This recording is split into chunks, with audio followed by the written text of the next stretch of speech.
What's good, YouTube? It's the AlgoBox gamer back in the markets on this trader funding journey.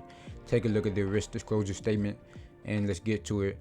So here you'll see I had that box on those back-to-back enigmas because I count that as a failure, and there were two more failures beforehand, but they're not showing because it was about an hour to an hour and a half ago, and there were no other enigmas that showed up in between then.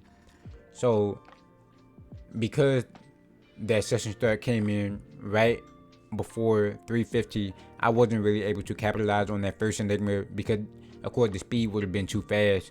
So after that second enigma came in, which was also in the minute right after 350, at that point I just started looking for double enigmas, which never really came in, and I didn't want to end my session without getting in at least one good trade. So I went in on the enigma to the long side that came in right at the session close, which usually around the session close you will be exiting your positions, but I just decided to go for it, especially since the last two enigmas had failed and I wasn't swinging for the fences either, which is why as soon as my target one was hit, I immediately moved my stop up to break even plus a couple tick just to lock in profits for the day.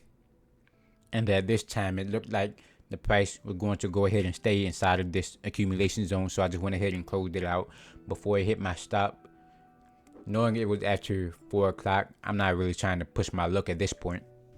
And that's 260 for the day, trading the afternoon session. Unfortunately, I had trouble falling asleep last night, so when I sat down at my desk this morning I was still pretty tired, and I do know that it's against the rules to trade when you're sleepy.